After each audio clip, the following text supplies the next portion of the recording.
তারপরে ডক্টর মিজানুর রহমান আজহারী ভাই গতকালকে ওনার ফেসবুক পেজ থেকে এই পোস্টটা করেছেন, এটা ভাইরাল হয়ে গেছে। সারা দেশের মানুষ ওনার জন্য দোয়া করেছেন, আমরাও দোয়া করি। উনি যে তরুণদেরকে ভুলে যাননি, আজহারী ভাই যে যুবকদেরকে ভালোবাসেন, এটা তার প্রমাণ। তরুণদের প্রথম ভোট ন্যায় আর ইনসাফের পক্ষে হোক, এই স্লোগান দিয়েছেন কি সবাই এই স্লোগান এটা। তারপরে ডক্টর মিজানুর রহমান আজহারী ভাই গতকালকে ওনার ফেসবুক পেজ থেকে এই পোস্টটা করেছেন, এটা ভাইরাল হয়ে গেছে। সারা দেশের মানুষ ওনার জন্য দোয়া করেছেন, আমরাও দোয়া করি। উনি যে তরুণদেরকে ভুলে যাননি, আজহারী ভাই যে যুবকদেরকে ভালোবাসেন, এটা তার প্রমাণ। উনি যুবকদেরকে একটু হালকা নাড়া দিয়েছেন যে তরুণদের প্রথম ভোট ন্যায় ইনসাফের পক্ষে হোক। আল্লাহু আকবার কোন। এর আগে আরেকটি পোস্ট করেছিলেন যে সৎ দেশপ্রেমিক তাদেরকে আপনারা নেতা বানাবেন, ঠিক আছে তো ইনশাআল্লাহ। তো ডক্টর মিজানুর রহমান আজহারী ভাই বর্তমানে মালয়েশিয়া আছেন, উনি দেশে আসবেন ইনশাআল্লাহ। আল্লাহ যেন ভাইকে কোরআনের ময়দানে উন্মুক্ত পরিবেশে আবারও আমাদেরকে কোরআন শোনানোর ব্যবস্থা করে দেন, জোরে বলেন আমিন। ছোট্ট একটি সূরা আপনাদের সামনে তেলাওয়াত করেছি। আমি জানি সময় পাবো কম, এই জন্য বুঝে শুনে আমাকে তেলাওয়াত করা লাগছে। আমি ছোট্ট একটি সূরা আপনাদের সামনে পড়েছি। সূরাটির নাম কি বলেন? কাউসার। জোরে বলেন কি নাম? মোট আয়াত আছে 3টি, রুকু আছে একটি। বিশ্ব নবীর মক্কার জিন্দেগিতে আল্লাহ রাব্বুল আলামিন এই সূরাটি নাজিল করেছেন।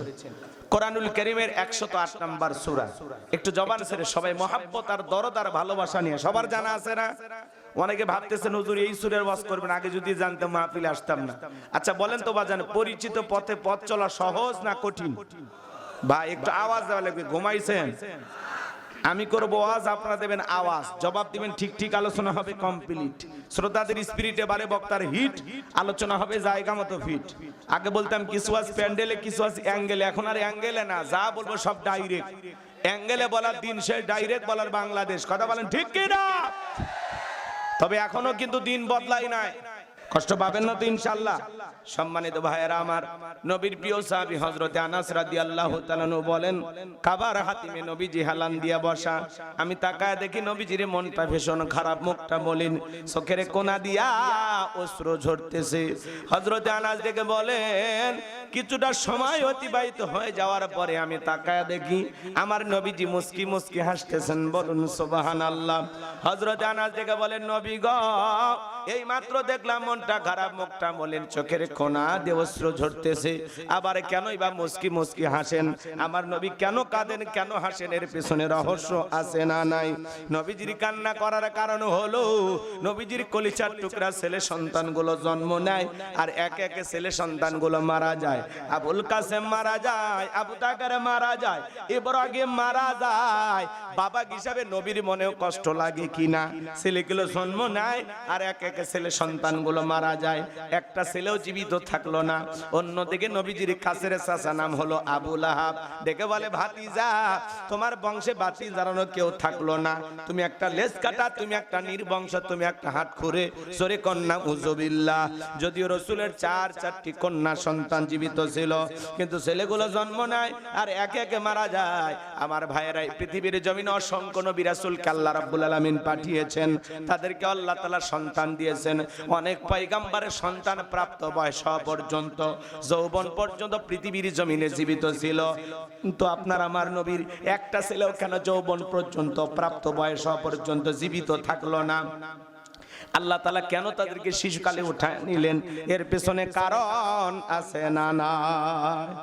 নবীজির ছেলে সন্তানগুলোকে আল্লাহ তাআলা কেন শিশুকালে উঠায় নিলেন? একটা ছেলেও পৃথিবীর জমিনে আল্লাহ যৌবন পর্যন্ত, প্রাপ্ত বয়স পর্যন্ত জীবিত কেন রাখলেন না? এর পিছনেও কারণ আছে না নাই? নবীজির ছেলে সন্তানগুলো শিশুকালে বিদায় নেওয়ার পিছনে কারণ আছে 3টি। জোরে বলেন কয়টি? নবীর উম্মত হিসেবে জানতে মনে চায় না যে আল্লাহ তাআলা কেন নবীজির ছেলেদেরকে উঠায় নিলেন? কি সে 3টি কারণ? কারা কারা শুনবেন একটু হাত তুলে দেখান তো বাজান। লিল্লাহি তাকবীর। হাত নামান আমার সোনা ভাইয়েরা, কলিজার বাবাজিরা, গভীর মনোযোগ দিয়ে কথাগুলো শুনে যান। আমি যদি 3টি কারণ আমি এখনই আলোচনা শুরু করি, তাহলে 3 নাম্বার আয়াতের আলোচনা করা লাগবে। আমি কি 1 নাম্বার আয়াত বাদ দিয়ে 3 নাম্বারে যাব, নাকি আস্তে আস্তে শুরু করা যায়? ধৈর্য আছে তো ইনশাআল্লাহ? সম্মানিত ভাইয়েরা আমার, তাহলে একে এত সন্তান হারানোর ব্যথা, অন্যদিকে আপন মানুষদের সমালোচনা দেখে বলে ভাতিজা তুমি লেজ কাটা, তুমি নির্বংশ, তুমি হাত করে জোরে কন্যা উযুবিল্লাহ। আপনারাই বলুন বাজান, আল্লাহ না করুক আপনার আমার সন্তান যদি মারা যায়, কাছের আত্মীয় স্বজনদের উচিত বিপদের দিনে সান্ত্বনা দেওয়া, বাবা তুমি সবর করো, ধৈর্য ধারণ করো, জীবন মৃত্যুর মালিক আল্লাহ, আল্লাহ সন্তান দিয়েছে, আল্লাহ নিয়েছে, মন খারাপ করো না। আল্লাহ যদি চায় বছর না ঘুরতে আবারও তোমাদের ঘর আলোকিত করে সন্তান দিতে পারেন তিনি কে? তাহলে কাছের মানুষদের উচিত বিপদের দিনে সান্ত্বনা দেওয়া, সবরের ওয়াজ করা। আর সেই কাছের মানুষ যদি সমালোচনা করে কষ্টটা কমে না বাড়ে? ওই যে যুবকেরা বলে পর মানুষে দুঃখ দিলে দুঃখ মনে হয় না, আপন মানুষ দুঃখ দিলে মেনে নেওয়া যায় না। কথা কয় না? দুঃখটা যদি ঘরের মানুষ দেয়, কাছের মানুষ দেয়, দুঃখটা কম না বেশি? চাচা হইয়া বলতেছে ভাতিজা তুমি একটা লেজ কাটা, তুমি একটা নির্বংশ, তোমার বংশে ভাতিজা কেউ নাই, জোরে কর না উযুবিল্লাহ। আবু জেহেলের চাইতে আবু লাহাব বেশি খারাপ। শুধু আবু লাহাব খারাপ না, ওর বউ খারাপ, আর স্বামী স্ত্রী দুটাই খারাপ। এটা সূরা লাহাবের তাফসীর করলে আপনারা বুঝবেন, কিন্তু ওই দিকে যাওয়ার তো সুযোগ হবে না। তাহলে বাজান গো আমার, একে তো সন্তান হারানোর ব্যথা, আপন মানুষদের সমালোচনা, অন্যদিকে সাহাবায়ে কেরাম যারা ইসলাম ধর্ম গ্রহণ করে, কাফের বেঈমানরা তাদের উপর নির্যাতন জুলুমের স্টিম রোলার চালায়। হযরতে বেলাল তখনও কালেমা পড়ে মুসলমান হন নাই। নবীজি রাতের বেলায় দারুল আরকামে বসা, হযরতে বেলাল নবীজির দরবারে উপস্থিত হয়ে গেলেন।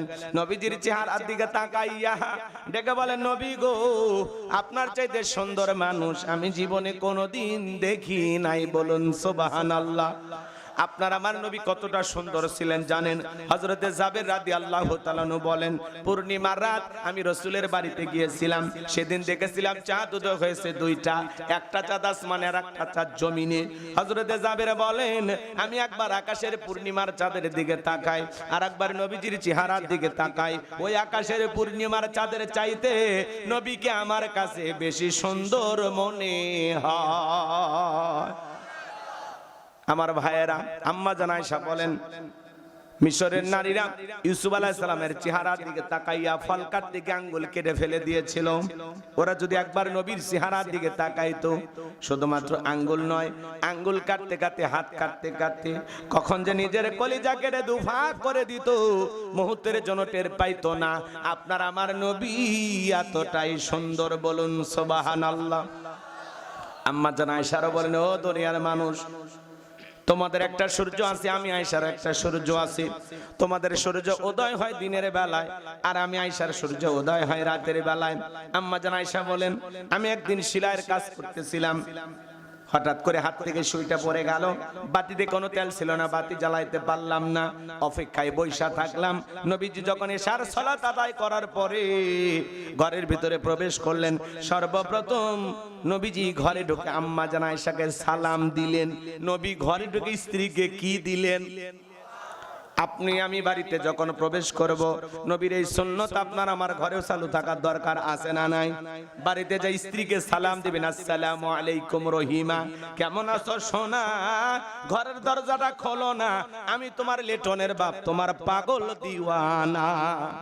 বউ খুশি হয় দরজা খুলবে, কথা বলে ঠিক কি না? কিন্তু আপনার আমার ব্যবহার এত মিষ্টি না। ঘরে দরজা যে চিৎকারে মারে ডাক দেয়, এ রুবেলের মা, এ দরজা খোল, বেশি দেরি হলে দরজা ভাঙে ফেলে দিয়া, তোর পিঠের উপর কি যে হবি রে। ভিতর থেকে বউ বলে রে, স্বামী না সেখানে আজরাইল আছে না নাই?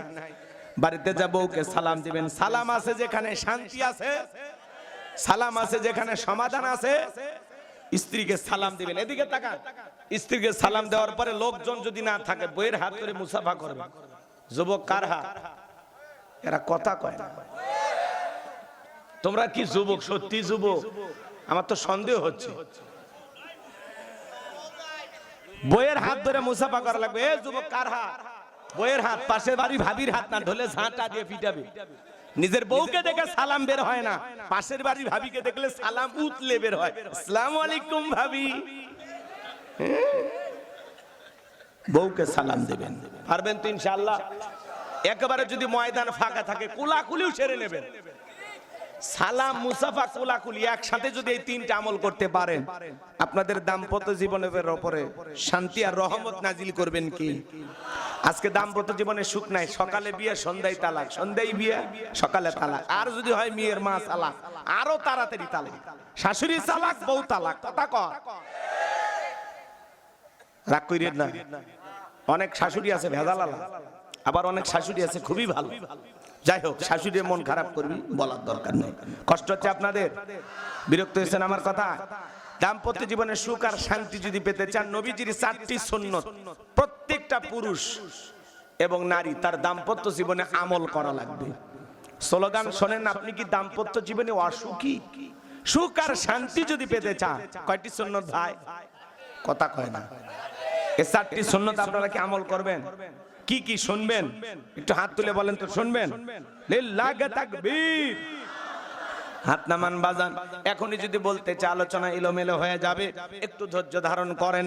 শুধু বাড়িতে ঢোকার সময় সালাম নয়, আশেপাশে গ্রামে যে অঞ্চলে যান, যে এলাকায় যান, একজন মুসলমান আরেকজন মুসলমানের গৃহে প্রবেশ করতে হলে সালাম দিয়া অনুমতি নিয়া ঢোকা লাগবে। সূরা নূরের 27 নম্বর আয়াত। কত নাম্বার? আল্লাহ বলে দিয়েছেন, এক মুমিন আর এক মুমিনের গৃহে প্রবেশ করতে হলে সালাম দিয়ে অনুমতি নিয়ে ঢোকা লাগবে। আপনি রুবেল রুবেল কয়ে বাড়ির মধ্যে ঢুকে যান, রুবেলের বইয়ের ওনা ঠিক নাই, ওর মা কি করতেছে, ওর বোন কি করতেছে, এক নজরে সব দেখা শেষ। এক কথা বলেন, দরজা খোলা না থাকলে পাঁচি টপকে ঢোকে, দরজা খোলা না থাকলে জানালা যে উকি ঝুঁকি মারে। হাদিস শরীফের ভিতরে আসছে, ওই বাড়ির লোক যদি কোনো কিছু দিয়ে চোখত গুতাও মারে, তো ওই বাড়ির লোকের কোনো গুনাহ হবে না। সাবধান, এই উকি ঝুঁকি মারা এত খারাপ। কেন উকি ঝুঁকি মারে? কথা কয় না কেন? তাহলে কারো বাড়িতে ঢুকতে গেলে কি দেওয়া লাগবে, এরপরে কি নেওয়া লাগবে? এর মধ্যেই মহিলারা পর্দার আড়ালে চলে যাবে, আপনাকে বাড়িতে ঢুকানোর মতো একটা পরিবেশ তৈরি হবে। আপনি ধাম করে বাড়ির মধ্যে ঢুকে যান, ক নাই বলা নাই, কি গো এরকম কি আপনি? হ্যাঁ, মহিলা কলের পারে বা টিউবওয়েলের পারে গোসলখানায় কিছু এটা করতেছে, ধাম করে যাবে একেবারে বাসে। আস্তাগফিরুল্লাহ, আপনি কে ভাই, আপনি কি, কোথা থেকে আসছেন? কি কথা কর না কেন? মহিলা মনে করে এটা পুরুষ না ভূত, টেনশনে পড়ে যায় না। মানুষ হন ভাই, না আদব কায়দা নিয়ে চলাফেরা করে। আপনি এরকম কে গো? রাগ করতেছেন? কি কথা ঠিক আছে চাচা? ওয়াজ কি চলবি কিছুক্ষণ? আচ্ছা চলেন বাজান গো, আমার সামনের দিকে যাই। কি সেই 4টি সুন্নত বলতে গেলে এলোমেলো হয়ে যাবে, একটু অপেক্ষা করেন, শেষের দিকে সম্ভব হলে বলার চেষ্টা করব বাজান।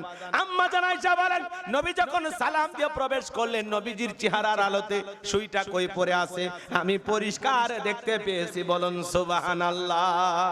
পাইলে নিরালাই গো নবী, পাইলে নিরালাই, পাইলে নিরালাই গো নবী, পাইলে নিরালাই। 2 কদমে চুমু খাবো, 2 কদমে চুমু খাবো, চরণ ধুলি মাগবো গাই। পাইলে নিরালাই গো নবী, পাইলে নিরালাই। জোরে কোন মারহাবা। নবীর সম্মান মর্যাদা কত জানেন?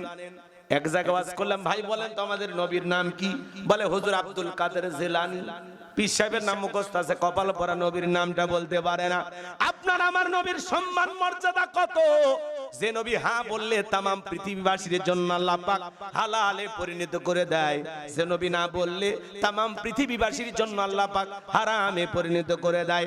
আসমানের চাঁদের দিকে ইশারা করলে চাঁদ 2 টুকরো হয়ে যায়, জমিনে পা তুললে মাওলা পাকের আরশে আজিমে পৌঁছে যায়। সুবহানাল্লাহ।